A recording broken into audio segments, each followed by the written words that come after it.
با نام یاد خدای مهربان سلام. برنامه نوبتی کتابخوان است و امروز در برنامه یک مهمان خیلی خوب داریم و این کس استاد میرزا نصرالدین نویسنده رمان تاریخی آتش در خانه قدیم.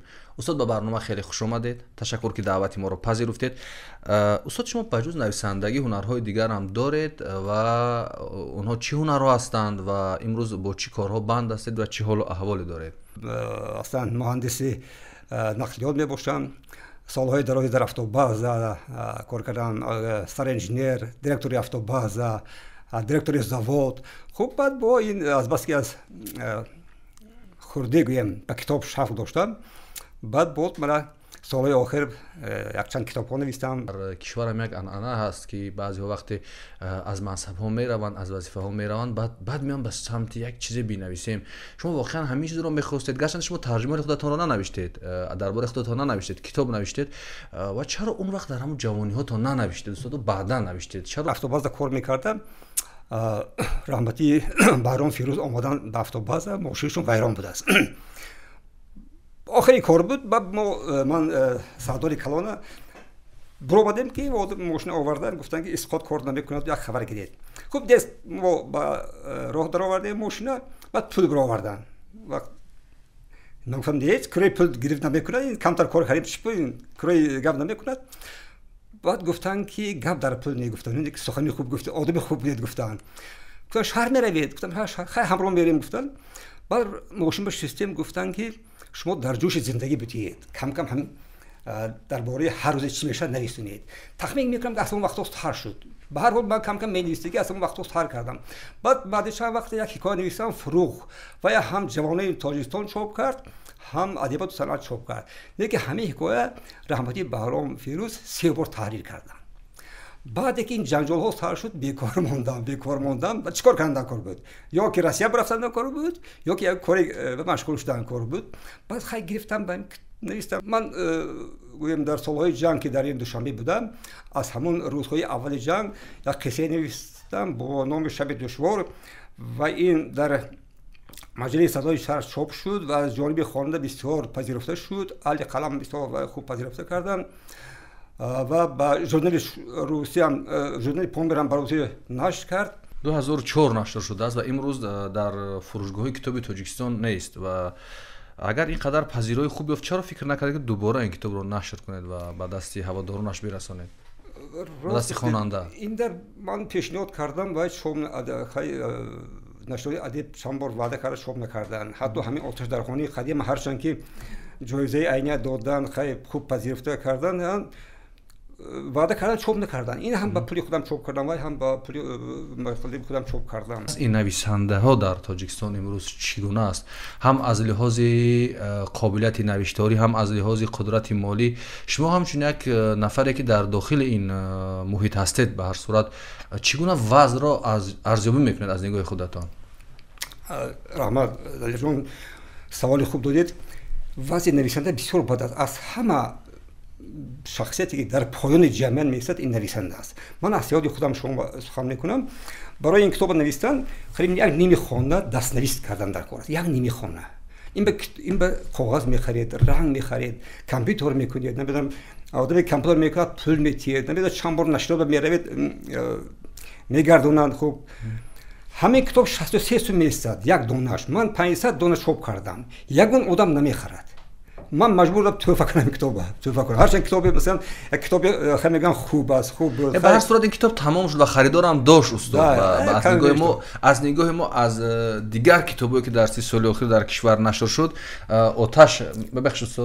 آتش در خانه قدیم یک کتابی بود که خواننده زیاد داشت از نگاه ما و امروز قریب کی نیست. یعنی دانه های نسخه های به شمارش مونده است در فروشگاه های تاجیکستان. خب یک مسئله پولی باز کدام جنبه هست؟ وضع نویسندگی چی است؟ من شما میگم اصلا چی است اینجا. همین کتاب من یک معلم که و حرمت میکردم دادم همون سالهای اول. کتاب خوان بود. بعد یک سال وا خوردم، پرسیدم که کتاب خواندید؟ معقول شد. بسیار سرخ شد، گفت که نخوندم. گفتم چرا نخوندید؟ گفت که بسیار دلمانده هستم. دلمانده شدم. گفت من پای بردم. برای چی؟ برای اینکه این آدم بسیار معلم خوب بود، همه کس و همون 10 سال 20 سالی که در ما درس میداد و حرمت میکردن، اما برایش دلمون در حال پی بردم، چون که وای دید که همون طلبه دومی خواندگی وای در بازار شسته هر روز پولی کلان کار میکند، اما این آدمی که 40 سال باز معلم است پول یافته نمیتواند، زندگیش از وای صدها بدتر است. برای وای دلمانده شد، از کتابم دلمانده شد، از نویسنده هم دلمانده شد، از آدم دلمانده شد. انا یک سببی که مثلا مردم کتاب نمیخواند، ان همین جنگ ها دل مردم گرفت گزید و از طرف دیگه به معاشی مردم گزید، معاشی پس مردم گزید. دین ببینید دیروز چوب کرد فیسبوک 200 مکتب در 200 مکتب در سوخت دیرکتور نداره. بله دیرکتور نداره. او این چیکار پسین؟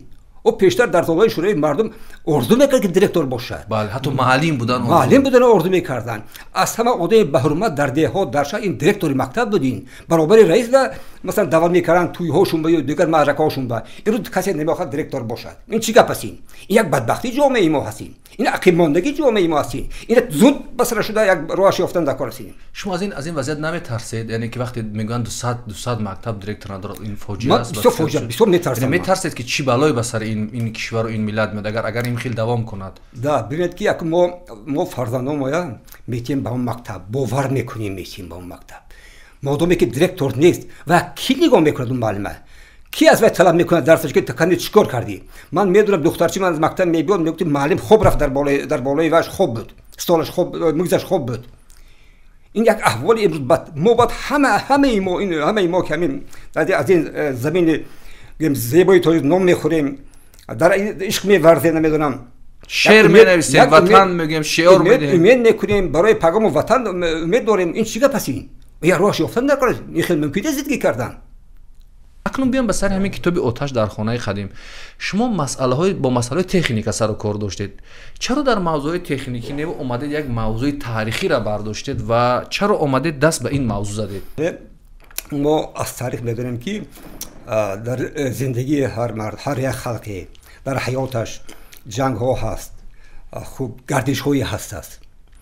مثلا بعد از انقلاب فرانسه کتاب مشهوری ویکتور هوگو میگه خودمو اتورژنی رانده شده پیدا شد که 200 سال باز و مردم میخوانن. بعد جنگ ناپلیون با روس ها 500 نویسنده کتاب نویس، از آن جمله لف تولستوی کتاب مشهوری جنگ و صلح نویسوندن که تا هنوز مثلا مردم و روی میز هست. من هر وقت مگزین کتاب می‌درایم در یک سال 5 بار 6 بار چاپ میشه همین جنگ و صلح با هر خیلی با خیلی دیزاین همین مردم میخرد. برای چی؟ برای اینکه بزرگی تولستوی میگه اون زمانه اون آرزوی مردم، اون آمال مردم، اون زندگی قهرمان که بود، خطا که از کجا سر شد این جنگ، برای چی سر شد این جنگ، که خیانت کرد. ببینید همین این مثلا نویسنده نویسون ببینید که پادشاه میروند، پرزیدنت ها میروند، دیگر ها میروند، اما نویسنده میماند. 200 سال باز نام کتاب میماند، نام نویسنده میماند. امروز اما نویسنده مثلا در پایان تاریخ قشر جامعه میسته. این یک بدبختی جامعه هستین. خب برای چی گفتید که برای چی کتاب نویسه؟ بعد جنگ یعقوب جان شولوخوف نویسون، دنیا رومان، بهترین کتاب مثلا، یعنی همون تاریخی همون یک زمانی بسیار خوب است. من که از این کتاب ها آگاه بودم، وقتی که جنگ های سال 90 در ما پیدا شد فکر کردم که همین بدبختی، همین گریز، همین جنگ در یک عصر ما با 2 بار تکرار شد. سال 20 وقتی انقلاب کردن همین مردم گریخته برفت، نمیدونم بایش شد، ملا شد، نمیدونم ایشون همه گریخته برفتن. سال 90 همین تکرار شد. من مجبور شدم فکر کردم چرا در یک سطح برای ملت 2 فاجعه بسر 2 فاجعه اومد. من گفتم با یافتن در کار، برای چی ما پیش پا میخوریم دیگر نمیشویم. فقط گرفتم نویسوندم، اول همون شب دشوار نویسوندم، بعد گفتم این کم است، باید که همین واقعا نویسن در کار است. بعد گرفتم کوف کردم، یک 100 ورق نویسوندم. 100 ورق نویسوندم، این گازت سمک چوب کرد، لیکن کار پیش نمی رود. بعد نزد استاد کوزاد رفتم و آدم چون که از این کارها با خبر بودن، کتاب هیجاشون در این مرکه ها پیشتر بود و آدم خواندن و گفتن که کار سبک گرفتید، این کار خیلی نمیشود، باید بیشتر کار کنید. گفتن خودی من هم دلم الکی پای برده بودم که من بسیار سبک میگیرم. شما به خاطر بیارید درباره همون دورای گردن مایبه مردم میگفتن که بابای من را کلاه کردن، بابای من ایشون بود و سیبر کردن فلان کردن. من پای بردم که باید ریشه ها در همونجا باشد. اگر ما همون ریشه ها نبرداریم این در آسمان میموند. بعد چیکار کردم؟ من گرفتم رفتم بایگانی هم سالهای 30 گفتم، سالهای 20 گفتم که چی گپ ها بود. رفتم بخارا، رفتم از سرک گذشته رفتم افغانستان، طالقان، من بازار شریف، دیگر جایی که همون سالهای 90 و گریزای ما رفتگی بودن اونجا. من اونجا رفتم، اون جایها دیدم. از مزار شریف طرف گذاشتم، طرف ترمیز رفتم، جایی که گریزای ما هم جو کرده بودن، کمپی سخی میگفتن، اونجا دیدم. یعنی برای من بعد مواد در کار بود که من نویسم. این خیلی به دیدن نمیشود. خود خیالی نبود این کتاب یعنی در اصل فکت های واقعی تاریخی نوشته شده است. من اونجا آدمایی یافتم که همه ابراهیم بیگ مهمان کردگی بود است باباش و وای به چگمن توفه کرده است. میگفتن که ها من فلان اسب توفه کرد. میگفتن که وای 7 سال با روس‌ها مقاتله کرد، جنگ کرد، پادشاهی بخارا 3 روزم نتوانست، اما 7 سال مقاتله. یعنی بسیار آبروی کلان خطی هم ابراهیم بیگ رفتگی. وای مردم بسیار حرمت میکردن. میگه اما بعد با بسیار خفه کرد مردم. با گریخته اینجا اومد، اینجا خیلی گپای دیگری. بعد من آمدم 5 سال در خانه شستم و همین کتاب از خانه نبر آمده، همین کتاب نویسوندم. 5 سال. بعد آوردم اتفاق نویسنده خیلی در ژورنال صدای شهر چاپ کردن، نویسنده خوندن، هم یونس یوسفی، هم اکای عبدالرحمن، اکای گلنظر رحمتی بسیار، همه به یک آواز گفتن که کتاب خوب نویسید، رحمت کتاب خوب نویسید. که من دل پرشته چاپ کردم با پول خودم 500 دانه چاپ کردم. من دیگه بسیار علم آور است که مردم نمیخرن. یعنی اینکه همون تاریخی که بسیار علم آور برای بابای ما، پدرای ما، خانهشون نگرفتن، درشون نگرفتن، زمینشون نگرفتن، نمیدونم همین کتاب تصویرش همه جا هست. بله. و این مردم ببینید، همین مردمی که بابای همه سمرقندی ها، فرغانگی ها، بخاراگی ها رفتن در هم چی از ها دیدن، چی از در این کتاب هست، لیکن مردم بیخبر هستن. ببینید شما یک نسل بود که در کتاب های ایدئولوژی شوروی تربیت یافتید، تربیت به معنی که خواندید و در همین کتاب 99% این کتاب ها همیشه زمانی بخارا یک زمانی تیره و تار و تنگ نشان داده می شود. یعنی گویا یک کشوری تاریک بود، هیچ چیزی روشنایی ندارد. ولی برعکس ما در کتاب شما می‌بینیم که تاجیک‌ها چقدر برای سرزمینشون مبارزه بردن. اونجا چیزهای خوب هم بود، ناموس بود، حیثیتشون بود، کتابخانه داشتن، معرفت داشتن، از ناموسشون دفاع میکردن و فکر میکنید که کتابتون یک نوع قالب شکنی نبود در این زمینه که همیشه بخارا را سیاه نشان میدادن. شما در کنار بعضی اشتباهات آمدید روشنایی‌های بخارا و سمرقند و ملت هم نشان دادید. این چی بود؟ مثلا خودتون خواستید که اون آرمانی بود براتون که اونجا خیالا نشان بدید که بخارا خوب بود بسیار کوروش، یا واقعا تلاش کردید کافتید افتید که نه اون چیزی که برام تو بگم دروغ بوده است؟ یعنی بخارا با این حد نبود که ما را تصویر میکردن در کتاب‌ها. راست میگید. من وقتی که بخارا رفتم، سمرقند رفتم، وقتی که افغانستان با مردم صحبت کردم، وقتی که در همون ارک برآمدم، هم ارک تماشا کردم، با هم مردمی که هم ارک به سر کار داشت صحبت کردن و کتاب ارکین تاریخی است، نوشته میخونن که ارکین که ولی در تاریخ خلق تاجیک هم دورای سالهای شوروی همه دروغ اونجا با دیدم که همه دروغ است. من فکر این خیلی نمیشود، باید که ما حقیقت تاریخ گفتن با در کار است. و من از اونجا برگشتم و همون چیزی که خودم به چشمم دیده بودم بعد این کتاب نوشتم. اروپا اگر شما رفته باشد در هر سری هر نمیدونم هر یک 20 قدم وای هست، مسجد هست، مدرسه هست. در کتاب ها نوشته هستند که مردم بخارا اصلا مردمی با ناموس هست، مردمی با فرهنگ هستند. و میدید بعد وقتی که گریزه شده میروند مردم از بخارا از سمرقند، اونجا من به مردم گفتن که همین مردم بخارا افغانستان بسیار حرمت میکرد، سمرقندی ها حرمت میکرد، اینها روی دست میبرداشت، حتی همون پادشاهشون بسیار اینها کار دادگی بود، بیکار نمونند گفتن. چون مردمی با فرهنگ بودن، اینها اکثرش مردمی با فرهنگ بودن، ملایم بودن. اما دوره شوروی برای اون که همین فرهنگ ما پس زند، همین بخارا از بیرون کند، چون که بخارا با تمام از قرقیزستان، از قزاقستان، از افغانستان، ایران خواندنی می اومدن، از اینجا علم یاد میگرفتن مردم، از این مردم علم یاد میگرفتن، کتاب می آموختن، همین گمشته برفت. اینکه خواجه احرار ولی یک شخصیت بسیار نمایان بود در زمانش.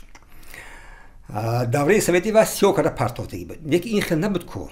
اگر و شخصیت این خیلی می بود، اگر مثلا جامعه 3 بار دیدنش می اومد، یا اینکه حسین بایقرا از همونجا دیدنش می اومد. در آخر 290 تا خطی همین و گفتن، ولی گفتیم که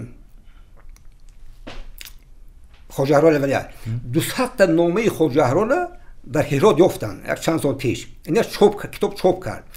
همین خواجه احرار خط میکرده است با حسین بایقرا با فلان کار کد حتما میکرده است همون کار، یا فلان آدم زمینتی حتما میداد است، چون زمین خطای خودی من خوندم، یا که نوای به خل میکرده است، فلان کار حتما میکرد. یعنی این خیلی شخصیت بود خواجه احرار ولی. یعنی بخارا اینگونه شخصیت ها داشت، خیلی شخصیت های مشهور داشت. اما در دوره شوروی برای اینکه سیاه کنن، همون فرنگی ما پس زنن، همین کارهای بد کردن و زدن، بمب بارون کردن، مسجدش گم کردن، نمیدونم مدرسه ها را گم کردن، همین کارهای بد کردن. یعنی شما در اینجا وقتی که درباره همون قهرمان کتاب منصور، این نام از کجا پیدا شد؟ منصور سمرقندی. بله. خب منصور سمرقندیان اومدن وقتی که انقلاب بلشویک‌ها سر شد، اومدن سمرقند گرفتن، بخارا گرفتن، رفت اول سمرقند گرفتن و یا اون طرف فرغانه گرفتن. خانه همین منصور هم گرفتن. بچه‌اش در اون جنگ ها کشته شد. بعد همین منصور هم ضد اینها مخالف شد، بر ضد اینها جنگ کرد. در بخارا اومد جنگ کرد، بر ضدشون در بلجوان جنگ کرد، در بایسون جنگ کرد. استاد همین منصور قهرمانی ساختتون است یا که شما یک obraz گرفته در اینجا دفتید آموختید یا چیز خودتون ساختید در این؟ قهرمان جمع کرده. این از یک چند جا جمع کرده. قهرمانی جمع کردگی. ولی هنوز انقلاب نشده، پیشتر گویم مردم علیه بیدار شدگی بود.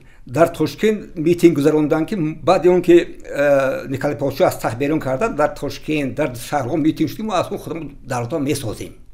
شما دیگه لازم نیستید بامون. دیگه لازم نیست دولت میسازیم گفتن و در تاشکند جمع شده و گردوندن. جامعه کلان گردوندن. جامعه کلان گردوندن روس هم بودن. روسای بلشویک بودن، اسر ها بودن، منشویک ها بودن. در همون جامعه 15 تا وزیرها همه روس منشویک اسر بود، یگان تا مسلمان قبول نکردن. اینجا بسیار علم آور شد برای تاشکندی ها، سمرقندی ها دیگرها علم آور شد. بعد آخری سال رفته در کوقت جامعه کلانتر گذراندن. دعوت کرده از پاولج اومد، از دیگر روس ها اومدن، افغانستان اومدن، دیگر جاها شهرها اومدن، یک جامعه کلان گذراندن. اینجا به همین مصطفی چاقی قزاق که اعضای دومه روسیه بود سرداری میکرد. در همین جامعه 15 تا وزیر بود، از همین نیمش روس ها دادن. نیمش مسلمان ها دادن. به هم روس ها گفتن که نه شما دولت کردن نمیتونید. برو اومدن و باتلون هاشون فرمیدن، بانک های همش گرفتن، بانک های سمرقند فرق همه از خود کردن. خب پخته که روی کرده بود بخارا، سمرقند و فرغانه، باید که روسیه گندم روی میکرد. اما روها بند کرده بودن بلسورده ها، بلوگردیس ها. پخته اومدن نتوانید. مردم گوش نمون.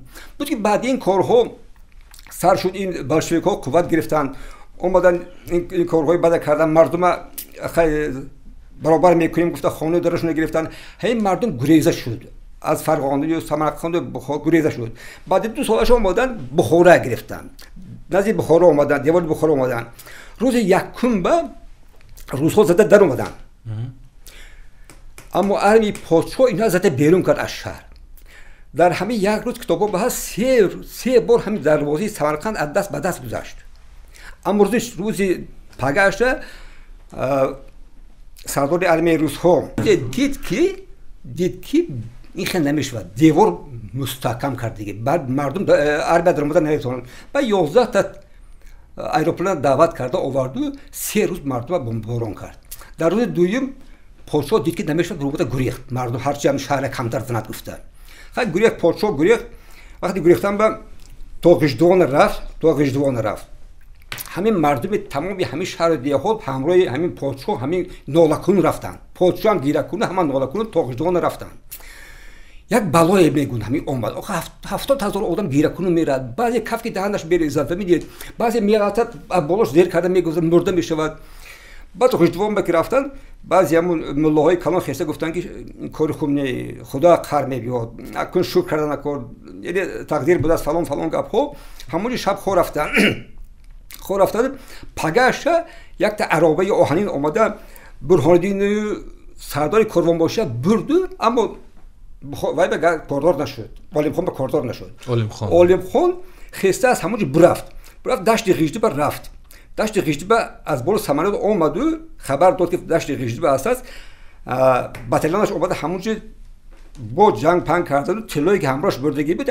15-20 خالته طلا داشت همونم گرفتن دستش شد بعد دست خالی بر اومده برفت وای به حصار و فرانس دید که به این خیلی نمیشود 11 ایروپلان آورد خیلی در کتاب ها هست که 3 روز بمب باران کرده اما اون 3 روز بمب باران شما تصور کنید که مردم ما بمب نمیدونند زن ها اونجا هستند کودک ها هستند میافتد ترکش میشود علاف میکرد از 4 طرف با توپاشون میزنن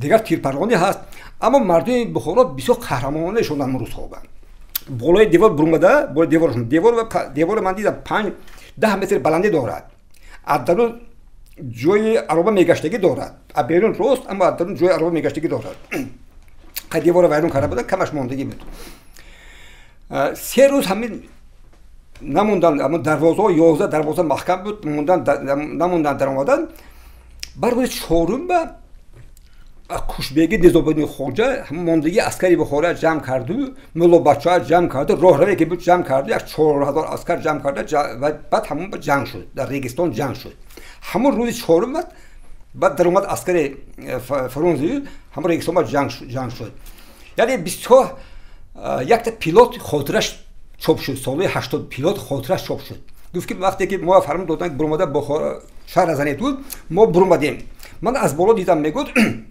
کوپل ها گنبد های بسیار زیبا میگفت در بالاشون نصب کردگی صورت ماه نصب کردگی مردم بسیاری از ما مسجد ها میبرن مردم برای درام میکنن زن ها فرنگی ها خیلی کوچه ها میگردن کاروانسرای های بسیاری خوب میگفت که یک موزه این شهر یک موزه بود میگفت همین پلان میگه یک شهر یک من چه زیبایی را دیده است کوچه ها میگفت اسب ها فایتون ها میگفت کشی سادی هم میگفت فایتون تست میگردن یک موزه بود میگفت من روز یکم نتونستم این بمب برداشتم میگفت پرتافتم من دلم سوخت میگفت میخواستم یک بار گردم در این شهر بر لیکن خاطرم اومد که ما گفتن که ما میبند بخارای سوسیالیستی میسازیم میکنیم و بخارای کره نیست کردن در کار است و میگفت بمب یکم پرتافتم میگفت بعد یکی همون گنبد میگفت آواز پرید میگفت در مردم 4 طرف گریختن این دودی بمب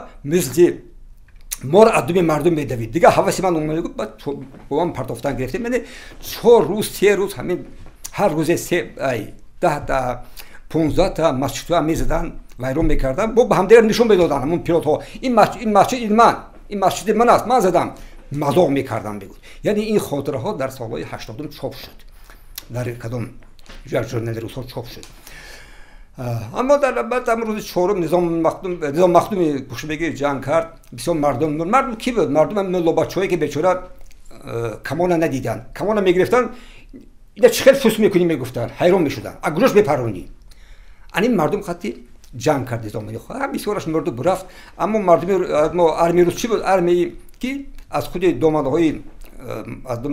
دامنهای مسکو زده های طرف اومده است برای وی شمشیر زدن اسفار شدن این یک کاری بازی بود پولمیات داشتن وی ها همه چیز داشتن وی این ما بیچاره اسا خود جنگ میکردن خب اینجا کمبودی همون امیران منقل بود که نتوانستن مدرن بشوند کشور را بسازن و سلاح مهمات جنگی بخرن از کشورهای دیگر آمادگی بینند چون دیگر فکر میکردن چون خرافات که از حد زیاد هم بود در اون وقت با این امیران منقل ولی شما در همین کتابتان منصور رو یک تاجیکی بسیار با غرور با ناموس بیدار آگاه گویا واقعیت ها را میفهمد و میآید мубориза мебарад бо ин русҳо. яъне дар ҳамун давре ки шумо омӯзиш кардед дар Самарқанду Бухоро, воқеан тоҷиконе буданд ки дарк мекарданд ки чӣ бало ба сарашон омад ва онҳо воқеан тарафдори Бухоро ва Самарқанд буданд, ё ин ки баъзе муаррихову донишмандон мегӯянд мардум дигар намехост ин кишвара, ин Бухоро ва Самарқанд безор буданд аз инҷа, мехостанд ҳам русҳо биёнд. фикри мардум дар ҳамун замон чӣ гуна буд, яъне чӣ гуна дарк мекарданд ин мавзӯъро устод? чун дар ин китобатон шумо Мансур ҳам хеле нишон додед, як тоҷике ки ҳама чиза гӯё мефаҳмад дар ҳамун замон чӣ мегузарад. пеш аз ин инқилоб, пеш аз большевикҳо аллакай мардум дарк карда буд ки ин софқати мо дигар пеш рафта наметавонем. ман ин сохти мангиде ки фикрошун фақат зан гирифтан буду, фикрошун тилло ҷамъ кардан буду, дар бораи оянда фикр надоштанд. масалан русо омада сарҳада мегирифтанд ё ҳеҷ гап намегуфтанд, вай сарҳади бонӣ кунанд, мо подшоҳӣ кардан мегирифтем. ахли набуд ки гӯё ин ватани мо бояд худам мо муҳофизат кунем. вақте ки инқилоб шуд, баъд як тира оварда натонистанд, баъд дарк кард ки ҳа сарҳад дар кор будааст. ин як тарафи кор. дуюм тарафи кор ин ки баъде ки русҳо омадану ин қоиди большевикҳо гӯем, русони большевикҳо омадану ҳама баробар мекунем гуфтану бисёр шахсҳои дастпакора задан, беватан кардан, хонашона гирифтанд. баъде ки хусусан Бухора бомбаборон кардан, Бухоро як шаҳри бисёр гӯем ки барои мардуми мусулмон муқаддас буд. Бухора ба хок яксон кардан. баъд тамоми мардум бар дидашон хист. ҳамон Мансурам дар аввал зид набуд, тарафдор буд. назмш у тараф ҳам зулм дида буд, аз тарафи амирам зулм дида буд. чунки ин хеле пешрафта мумкин набуд сохти муваққатӣ ё сохти пешқатӣ. аз ҳама тараф муақим монда будем, аз сиёсату, аз намедонам иқтисодиёту, аз ҳама тараф муақим монда будем он вақтҳо. хай дар китобҳо ҳаст ку китобҳои машҳуре ки медонем сайёҳи машҳуру дигарҳо. баъде ки Бухоро, хусусан Бухоро яҳоба гирифтор шуд, тамоми мардум хест ки ин хел мумкин нест. ҳатто вақте ки дуюм бора ҷанг шуд, баъде ки подшоҳи Бухоро омад ҳисор бо аскар ҷамъкунӣ шуд, ҳамин худи деҳаҳо, худи шаҳрҳо беталаби подшоҳ худашон кӯшиш карда ки камон ёбаду, асп ёбаду, фарзандошон роҳӣ кунанд ки ҳамин подшоҳ богашта биёраду ҳамон пештара зиндагии мо барқарор шавад. ҳамин Иброҳим бек борин одамҳо я сарлашкар кард дар ин ҳисору омада буданд, чандта генералҳои рус омада буданд, дилмонда шуда аз кори большевикҳо омада пайваста буданд дар ҳамин ҳисор ки мо тарафи олимхон шуда ҷанг мекунем. лекин ҳамин подшоҳ роҳ надод, назар нагирифт. иштибоҳ буд, агар онҳоро ҳамроҳ мекарданд барои ҷанг. баё дилмонда буданд аз кори вай, аз кори гӯем инқилобе ки баё дилмондааш омадагӣ буданд, мехостанд ки ёрӣ кунанд подшоҳи Бухоро, лекин ин подшоҳ онда ба назар нагирифт. хар рафтан ҳамин аз Кӯлоб даста омад, аз Балҷувон даста омада, аз шаҳрҳои миёнкол дастаҳои бисёре омаданд. лекин худи ҳамин Олимхон ки ақли надошт, кор шикаст ба анҷом дод. ман дар ҳамин китоб нишон додагӣ ҳастам ки дар 3-4 варақ тоҷикҳо, яъне армияи Олимхон чӣ хел ҷамъ мекунад, русҳо чӣ хел ҷамъ мекунад, нишон дода шудааст. яъне мо аз бехабар, аз пулемёт надорем, мо туфанги дуруст надорем, мо туп надорем, мо мешад ки масалан ҳамин ба асоқати зидди дар асри ҳамин имрӯзам устод агар касе рокетҳои дурпарвоз надораду силоҳи пешрафта надорад, дар муқобили кишвари дигар метавонад шикаст бихӯрад, бо вуҷуде ки ҳар гуна агар фарҳангам дошта бошад, таърихам дошта бошад. ва ин китоби шумо бисёр як паёми хуб аст дар ин мавзӯъ ки онҳое ки кишвардор ҳастанду мехонанд, мо бояд аз ин гуна китобҳои таърихӣ панд бигирем. ҳол ин аст ки чаро шумо Мансурро накуштед, мисли ин ки пирӯз нашуданд дигар тоҷикҳо, яъне болшевизм ғалаба кард, вале чаро шумо Мансурро зинда мондед? чӣ мехостед аз ин паём? чӣ паём доштед? чун бисёре аз қаҳрамоно дар китобон шерака хондем кун ваҳшоният кушта шуд, ё ҳар қаҳрамонирам чӣ воқеъ чӣ тахаyyул дар ҳамин тоҷикҳо кушта мешавад ба таври фоҷиабор, вале қаҳрамони шумо то охири асар меравад ва бисёр бо як умеду, як талош, як мубориза. чаро ин корро кардед дар ин роман? аввалиге ҳамин қаҳрамон вақте ки мемурад бисёр умеду ҳавасҳо ҳам мемурад, ин хонанда ҳам мемурад. дигар ин ки охир бимед ки ҳамон шаби рӯзҳо бисёр мардум гуреза шуданд ку намурданд ку ва аз зиндагӣ як бор дода мешавад ва تا آخر بردن در کار است و اینم گریخته همراه دیگرها برفت. یک چیزی بسیار همون خاطر ما اون وقتا همین بود که همین مردم همین گفت که اون خانه داره همین گویم که باباهاشون 400 سال در خانه بپرتافت و دستگاه‌هاش میپرتافت رفته در همین لبه دایره 5 میش سرمایه ما خوش خط میشتن که شاید که این باشکم میبرود چیز چورا گرفت طلا گرفت خیلی در بخارا در اومد. انا اونو گمان داشتن به چورا که این بایگری میگه زمینشون میموند خونه‌شون برمیگرده که این دیگه نشد. اینا دیگه نمیشد. افغانستان رفتن در همین لبه در ساحلی همین دایره وحش کپا کردن کوزه کردن سالها همونجا با امید بودن که گشته به وطن میبیان سالها با امید بودن همین کپا خطی دیدن که نه سال با سال برعکس این ریشه های شوره مستحکم شدن گرفت. یعنی ولی مردم بسیار عذاب خطی اینجا در کتاب ها هست همین یک زنی همون یک زنک در شفرش میگود آخه تو میگود تو جوان بخورو بگود روزی که تو جوان بخوره با شدی میگود پیوسته میگود من 15 سال شد میگود من تنه میکنم همسایه هم تنه میکنن خیلی تبارم تنه میکنن روزی خوش ندیدم. من افغانستان آمدم میگود من وقتی که میبینم که زنهای بخارایی در دل افغانها گدایی میکنن مردم بخارا در دل افغان گدایی هست من میخوام زمین کفیده درات من این روز نبینم میگود. یعنی یک زن به همین فکر میبود. همون اویله با یک افغان اومد که دخترت پسری من متی پسری من دختری تو نازیده است. این گفت که من تو با دختر نمیتونم گفت من گشته به وطنم میروم گفت. و افغان خنده کرده گفت که دیگه رفتن نمیتونید تو. آخر کار همین شد که همین مردک همین نظام مخدوم نامش بود نظام مخدوم جوره منصور سمردی وقتی اینو طلب کردن که بیا نکن مردم پختکاری به راه میتین و یا اومدن در این بالای دریا از بالا به سمرات همین مردم زدن به تیر چپ کردن از عقب افغان ها زدن شون. یعنی واقعیت است این واقعیت یعنی مردم گفتن بیاد برای پختکاری اونا میخواستن بیان وطنشون با اونا دا بالاشون هجوم شد. این شد که یک گروه برای پختکاری اومدن همون گروه با یک دسته ابراهیم بیگم همراه شد. یک دسته ابراهیم بیگ همین یک دسته 4000 آدمش خطی ابراهیم بیگ برفته بود 4000 یک دسته همراه شد.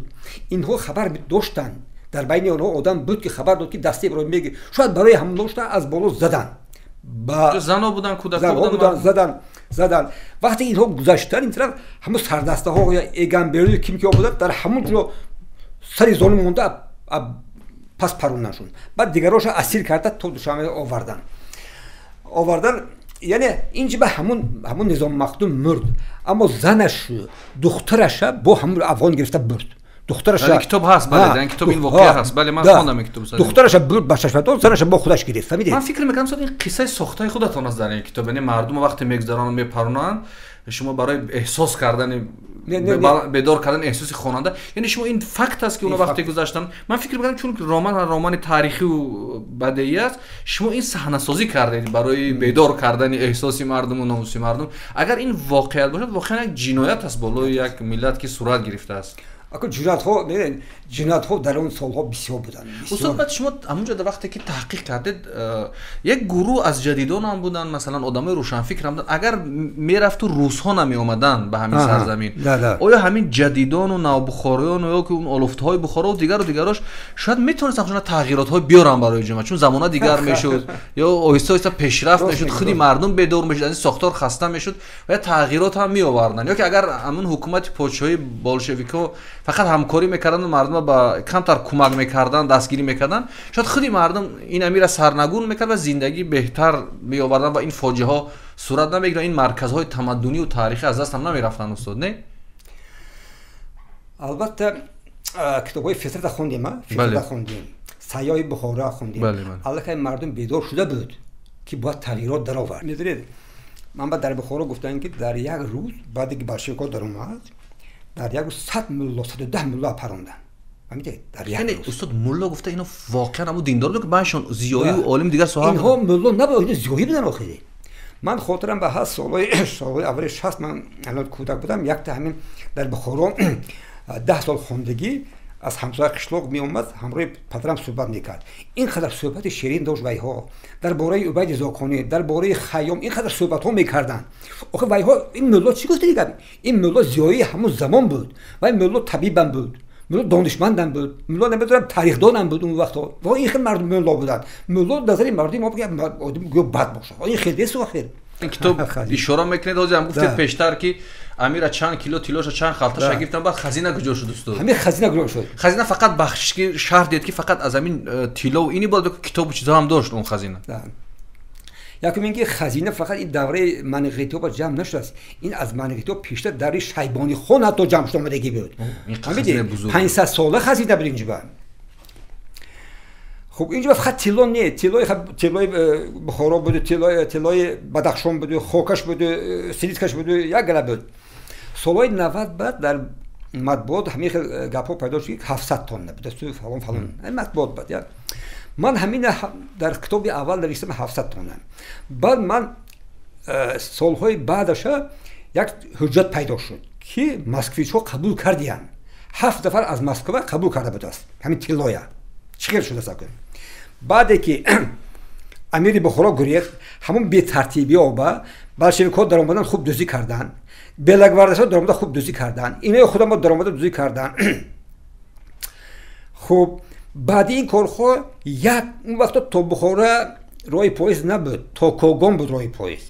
همین تیلا کشوندن در کار فروزی خودش دید، همون بالای تیلا بالای خسته با اومده دید این کارها. وقتی که بیرون واردن تیلا تیلو برووردن یک ماه به عربا کشونده تا کوگان بردن. اونجا داشتن از کوگان بر کردن بی کیم فکرها قطعی اکن مردم نکنند تاشکین بردن. از تاشکین بر کرده بعد مسکو بردن. همین مسکو 140 تن قبول کرده است. حجتش است. در کتاب حجت همین 7 نفر آدم هست حجتش.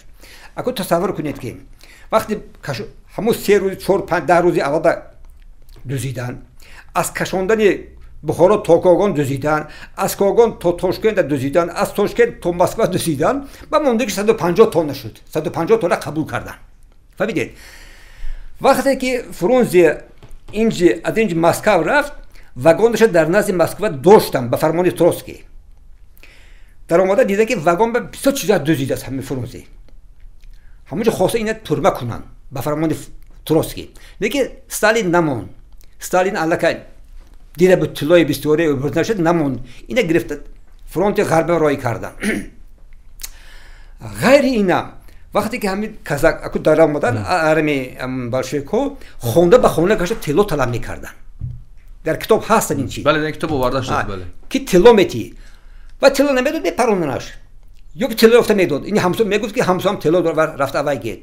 یا به کتاب‌های استاد عینی میدونیم که رئیس بخارا 15 خالته چرمین طلا داشت یا که قاضی کلان یک طلا خونش یافتن 20 خالته طلا یافتن یعنی بخارای طلا داشت بخارای مردم دانا بود با بخارا از قرقیز و قزاق و نمیدونم دیگرها مردم اومده دانش میآموخت با چیز چورش میآمد بخاراگاه حرمت میکرد یعنی بخارای یک مردم بسیار میگه اشرافیت بود. استاد وقتی که ما را میگن شما شوینیستید ملتگرایید و این بلشویک‌ها اومدن برای شما مکتب ساختند و دانشگاه ساختند و راه آهن آوردند و نمیدونم چند چی ساختند اگر همین طلای بخارا را همین طلایی که از همین ملت گرفتن فقط برای خودش صرف میکردن 10 تا شاید بخارای پیشرفته و زیباتر هم میساختن و شاید در این بخارای شرقی را میشید یک زوادها و فابریکای بیشتر ساخته میشید با اون بایگریه که از این ملت گرفتن ولی بالای ما طعنه میکنن اون چیزی که از خود این ملت گرفتن یعنی غلام از این بیشتر نمیشود خودباختگی